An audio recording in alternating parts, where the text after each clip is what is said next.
much. I had no idea how much the movie cost. Conrad threw me a look. Stamp collecting, dumpster set.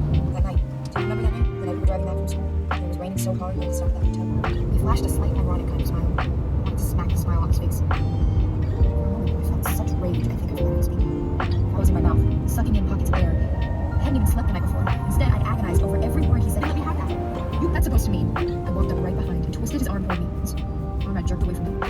I said, I was getting married tomorrow. I didn't need to hear her say it out loud. I knew it immediately in the way she looked.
Alright, hello. Let's do a little vlog intro. Welcome to a little beach reading vlog. My husband and I rented an Airbnb outside of Corpus Christi, portaransas. I don't really know the area. I've never been to the beach in Texas. Shocking. I grew up around some of the nicest beaches in the world, so I'm adjusting. But we went to the beach today and lasted an hour. So I think we're about to eat lunch in the car really quick and then go grab a couple of things that I forgot for dinner. We're trying to spend lots of time just like cooking food, doing grounding activities. So it's not necessarily all about the beach. It's really more about reading, relaxing, and just refilling our cups, recharging. Right now, I am almost done with the People We Meet on Vacation. I was hoping to be done with this before I came because I really wanted to read my Carley Fortune books, but we'll see if I can still get all of them done.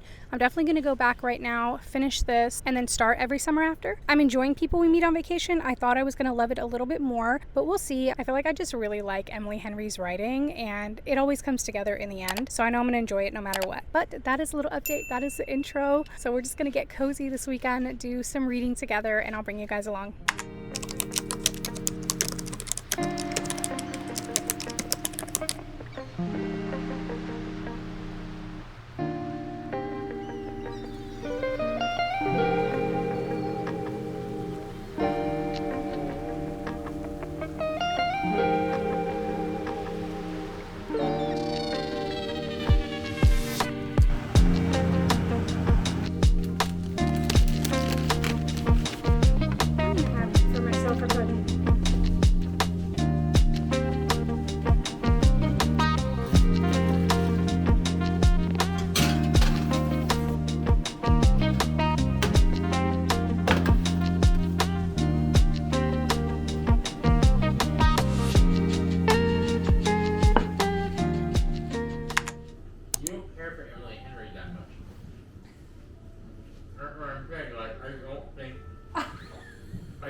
I think you like her. I think the book is fine.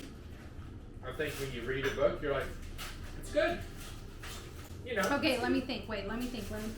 Funny story I loved. People that say funny story is not good, I don't understand. Funny story was amazing. Okay, the other one I read was Book Lovers. Yes, same. Just okay. Didn't stay with me. Very forgettable. The one that she just dropped about the two writers. I enjoyed that one. That one I remember a lot. I like that one. I enjoyed it more than Book Lovers. The only one I haven't read after this is Beach Read. And then I read all of her books. Happy Place annoyed the hell out of me. It's hit or miss for me. They're all enjoyable books. I enjoy all of them. Maybe you're right. It's hit or miss maybe. Rather than from her point of view, all I'm experiencing, especially as a female, is is the guy that's really good at hiding his feelings. The guy that's really good at pretending like he doesn't like. Yes, but it's And good. I hate that. No, that's a good trope if you have the dual thing. That's perfect. When you see Yes, so Conrad maybe and that's- you get Conrad's thing. That's good what with this is. this. Otherwise, I don't like Conrad. Yes, Yes. because you don't. But if it's I don't get Conrad, but it's like book this. two. When Damon is so moody, blah blah blah, and then you get what Damon Yes. is, then you're like, oh, I love it. In book 2, I did not like Connie, and Damon, I was really Connie confused was about really Damon in season 1. irrelevant to me in 2.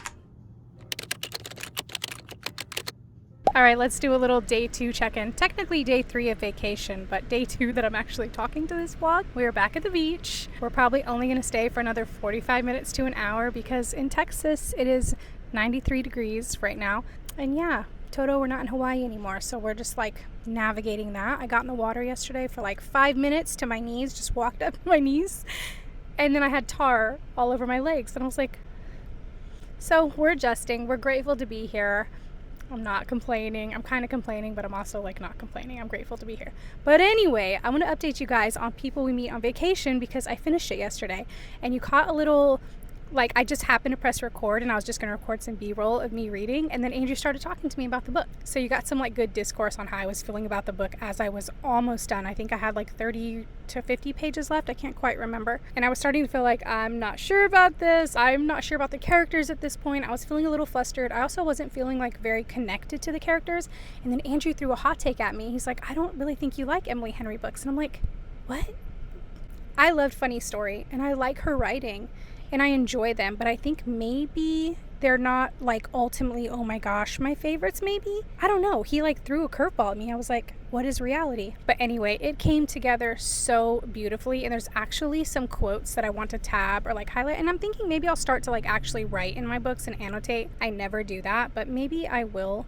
There's some really beautiful quotes in there at the end, and I think ultimately because they're characters that are in their early 30s that I feel like I can relate to a bit more. They've had a lot of life experience. They're just at a place in their life that is very familiar to me, and so I feel like they are relatable in that sense. Not that I need to relate to characters. Andrew and I were talking about that yesterday to enjoy a book, but I think it does help. But anyway, in the end, I just felt like, wow, she could not have wrapped this up more beautifully. I love the way it ended. Is it going to be a book that I look back on and I'm like, oh my gosh, I love that book so much, I want to read it again? Probably not, but I might be thinking about it for a little while. I might, just because it ended so beautifully. But let me show you guys what I brought to the beach today. I've started Every Summer After by Carley Fortune, and I've got my really cute little orange bookmark that I made. I also brought One Golden Summer with my little yellow bookmark. Not that I'm going to get to this one right now, but just brought it anyway, maybe for some cute little pics or something. But I'm so excited for these. So that is the update. I will check in with you guys later.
After getting home from the beach, and I realized that I never closed out the vlog and gave you guys an update on Every Summer After. I finished this on Monday when we got home, and oh my gosh, I loved it so much. I have heard a lot of people saying that they were loving the book so much and it would have been 5 stars, and then what happens at the end bumped it down to 4 stars and they didn't like that. Andrew and I spent some time actually talking about it as well, because I feel like Carley Fortune's books, because also I am halfway through One Golden Summer, and I feel like her books, at least these two, are definitely tailored towards people in their 30s. Like her stories, these people are about people in their 30s. As a 34-year-old, I just feel like I've lived so much life and so many lives up to this point. Obviously, I still have so many more lives to live, but I really understood what happened at the end. I really still understood everyone's decisions, and I really respected everyone's maturity. I just think that there was something to be said about it. Had you asked me this 10 years ago, I would have been like, ew, oh my gosh, I can't believe that happened. I would have had a different opinion, but yeah, I understood. I got it, and I love her writing. I loved her story. I loved her characters. If you haven't read these are interconnected standalones, so you don't need to read this one before you read this one. However, I do recommend it because a couple of the characters mentioned in this book are from this book, and you get their story in here, and I just feel like you definitely want that background and that information before you read this. If you wanted to read this and then go read this, it would spoil that for you. Like, you would definitely know how this one ended. And I think to really enjoy this one and to go on like the emotional journey that Carley Fortune intended you to go on, you don't want to know the ending before going in. So I would read this one and then this one. But I've heard everyone say that this one is like 5-star read of the year, the best romance that they read all year, and I'm 50% through and I'm definitely enjoying it. I love the characters in here. I grew a love for the male main character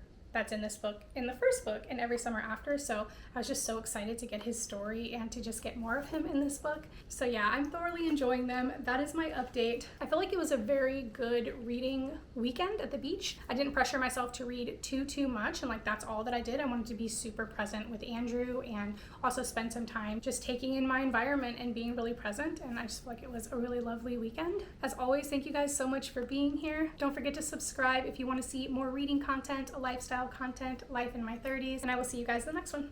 Bye.